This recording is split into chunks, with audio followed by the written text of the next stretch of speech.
नमस्कार, मैं हूं कपिल और आप देख रहे हैं नेक्स्ट 9 न्यूज़। हम बात कर रहे हैं ओपी राजभर की।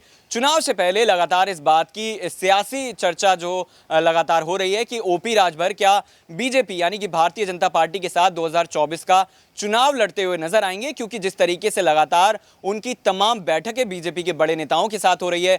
अगर यूपी के डिप्टी सीएम दिनेश पाठक की बात करी जाए तो उन्होंने भी इस तरीके का बयान दिया था कि ओपी राजभर उनके लिए कोई अछूत नहीं है। और एक प्राइवेट चैनल के सार्वजनिक मंच पर जब वो बयान देते हुए नजर आए, इंटरव्यू देते हुए नजर आए, तब उन्होंने कहा कि विधायक या मिनिस्टर बनना मेरे लिए बड़ा महत्व नहीं रखता, लेकिन जिस तरीके से लगातार जो पिछड़ी जातियां हैं या फिर दबे कुचले लोग हैं उनको ऊपर उठाया जाए, उन्हें मुख्य धारा में लाया जाए, ये कहीं ना कहीं मेरे लिए काफी महत्वपूर्ण बात है। उन्होंने क्या कुछ कहा है उस पर बात कर लेते हैं। ओम प्रकाश राजभर से फिर से मंत्री बनने पर जब सवाल हुआ तो उन्होंने कहा कि उनके लिए विधायक, मिनिस्टर या फिर और कोई बड़ा पद ज़्यादा ज़रूरी नहीं रखता। हमारा मकसद है, उन्होंने कहा, कि जो बाबा साहब अंबेडकर, सावित्रीबाई फुले और मान्यवर काशीराम ने सिखाया है, गुलामों को उनकी गुलामी का एहसास कराकर बेड़ियों से मुक्त किया जाए। काशीराम ने सिखाया था कि समाज का भला करने के लिए किसी के साथ भी जाया जा सकता है। तो साफ तौर पर यहाँ पर इशारा करते हैं ओपी राजभर कि वो बीजेपी में जाते हुए नजर आ सकते हैं।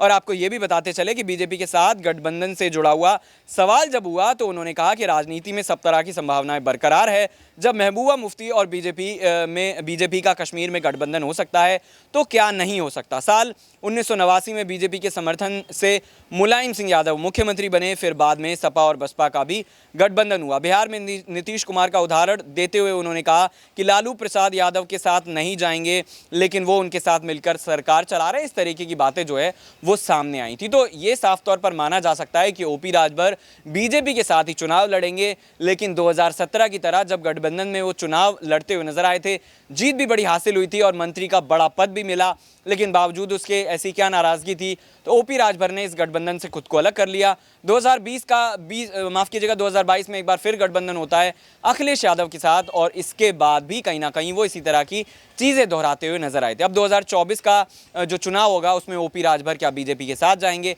अगर जाते हैं तो फिर कितनी सीटों पर उन्हें जीत हासिल होगी, इन्हीं तमाम सवालों के साथ छोड़े जा रहे हैं। अपनी राय प्रतिक्रिया कमेंट बॉक्स में ज़रूर बताइएगा। इस खास पेशकश में इतना ही। नमस्कार।